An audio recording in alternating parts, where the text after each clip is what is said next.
చాలా బాగుంది. ఈ పీస్ చూడండి ఎంత సాఫ్ట్గా ఉందో. ఈ వీడియోని లైక్ చేసి సబ్స్క్రైబ్ చేయండి. హలో, హాయ్ అండి, అందరికీ నమస్తే. నేను మీ చిన్నబాబు ఫ్రమ్ గోదావరి. ఈరోజు నేను పన్నీర్ కర్రీ చేయించబోతున్నాను.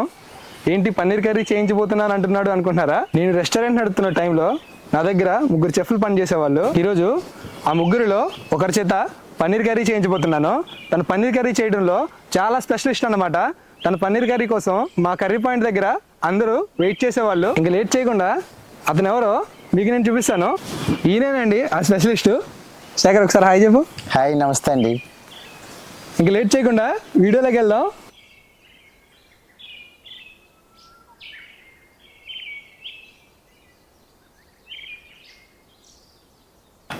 కాజు పన్నీర్ చేయడానికి కావాల్సిన ఐటమ్లు చూద్దామండి.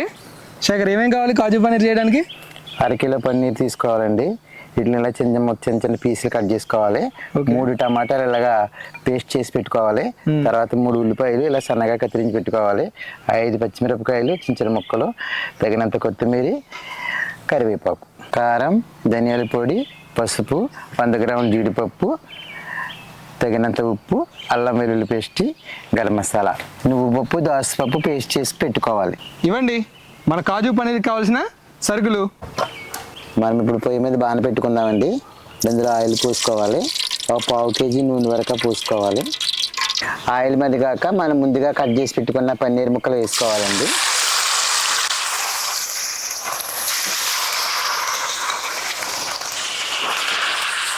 ఈ పన్నీర్ ముక్కలు ఇలా బ్రౌన్ కలర్ వచ్చిన తర్వాత మనం వీటిని తీసుకుని లైట్గా హాట్ వాటర్లో వేసుకోవాలి. ఇలా మనం హాట్ వాటర్లో వేసుకుంటాం వల్ల ముక్క మెత్తబడి స్మూత్గా ఉంటుంది. ఇదే నూనెలో ఒక 100 గ్రాముల జీడిపప్పు మనం వేసుకుని లైట్గా కొంచెం బ్రౌన్ కలర్ వచ్చేదాకా దీన్ని మనం ఫ్రై చేసుకోవాలి. చూసారు కదా, ఇలా బ్రౌన్ కలర్ వచ్చిన తర్వాత జీడిపప్పుని ఇలా తీసేసుకోవాలి. ఒక 4 టేబుల్ స్పూన్ ఆయిల్ వేసుకోవాలి. నూనె మరిగాక ఉల్లిపాయ ముక్కలు వేసుకోవాలి. మనం ముందుగా ఆయిల్ వేసుకున్న ఉల్లిపాయలు ఇలా బ్రౌన్ కలర్ వచ్చిన తర్వాత మనం ఇందులో అల్లం వెల్లుల్లి పేస్ట్ యాడ్ చేసుకోవాలి. చేసుకుని మనం ఇలాగ కొంతసేపు దీన్ని ఇలా కలుపుకుంటూ ఉండాలి.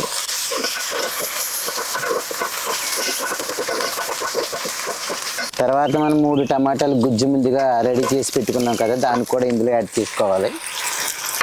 యాడ్ చేసుకున్న తర్వాత దీన్ని కూడా మనం ఇలాగా కలుపుతూ ఉండాలి. తర్వాత మనం 1 టేబుల్ స్పూన్ పసుపు వేసుకోవాలి. దాని తర్వాత 2 టేబుల్ స్పూన్లు ధనియాల పొడి వేసుకోవాలి. ఆ తర్వాత 2 టేబుల్ స్పూన్లు కారం కూడా వేసుకోవాలండి. వేసుకుని దీన్ని కూడా బాగా కలపాలి. ఇలాగా మీ రుచికి తగినంత ఉప్పు వేసుకుని ఇలా కలుపుకోవాలి. తర్వాత మనం ముందుగా రెడీ చేసి పెట్టుకున్న పేస్ట్ ఉంది కదండి, ఇది ఒక 3 టేబుల్ స్పూన్లు వేసుకోవాలి.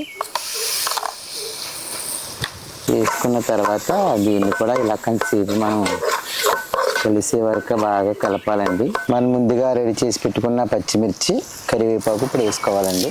ఇందులో మనం ఇప్పుడు ఒక 1/2 లీటర్ వాటర్ పోసుకుని దీన్ని ఇలా కలుపుతూ ఉండాలండి. ముందుగా మనం ఒక 1/2 లీటర్ వాటర్ పోసుకున్నాం కదండి, ఆ వాటర్ బాగా మరిగాక కొంచెం దగ్గర అయ్యేదాకా మళ్ళీ మనం మూత పెట్టుకోవాలి.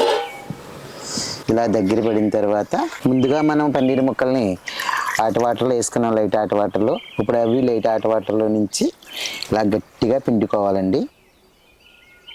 ఇందులో వేసుకోవాలండి. ఇలా మనం పిండుకొని వేసుకున్న తర్వాత మళ్ళీ ఒకసారి దీన్ని ఇలాగా బాగా కలుపుకోవాలండి. కలుపుకుని మళ్ళీ ఒక 10 నిమిషాలు మనం మరలా దీని మీద మూత పెట్టుకోవాలి. 10 నిమిషాలు అయిన తర్వాత మనం మరలా తీసుకుని ముందుగా ఫ్రై చేసి పక్కన పెట్టుకున్న జీడిపప్పుని మనం ఇప్పుడు ఈ పన్నీర్ కూరలో కలుపుకుందాం. జీడిపప్పు ఎప్పుడు బ్రౌన్ కలర్లోనే ఉండాలి. ఇది మాడిపోతే కనుక కూర చేదుచ్చేస్తుంది. మనల్ని ఈ పన్నీర్ జీడిపప్పు కూర ఇలాగ మనం కలుపుకున్న తర్వాత మనం ముందుగా మీకు చూపించిన గరం మసాలాని ఇప్పుడు ఇందులో మనం వేసుకుని 1 టేబుల్ స్పూన్ కొత్తిమీర కూడా బాగా ఇందులో వేసుకుని పక్క 5 నిమిషాలు మూత పెట్టుకోవాలి. చూసారు కదా, పన్నీర్ కర్రీ ఇప్పుడు రెడీ అయిపోయిందండి. పన్నీర్ కర్రీ అయితే రెడీ అయిపోయిందండి. ఈ పన్నీర్ కర్రీని రైస్లో టేస్ట్ చేసే ముందు ఈ వీడియోని లైక్ చేసి ఛానల్ని సబ్స్క్రైబ్ చేయండి.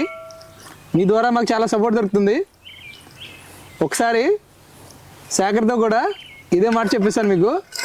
శేఖర్ సబ్స్క్రైబ్ చేయమని. ఈ పన్నీర్ కర్రీ మీకు నచ్చినట్లయితే ఈ మా సార్కి ఈ పన్నీర్ కర్రీ ద్వారా సపోర్ట్ చేయండి. ఈ పన్నీర్ నేను చెప్తాను, అలా చెప్పు. పన్నీర్ కర్రీని రైస్లో టేస్ట్ చేసే ముందు ఈ వీడియోని లైక్ చేసి సబ్స్క్రైబ్ చేయండి. సబ్స్క్రైబ్ చేయండి.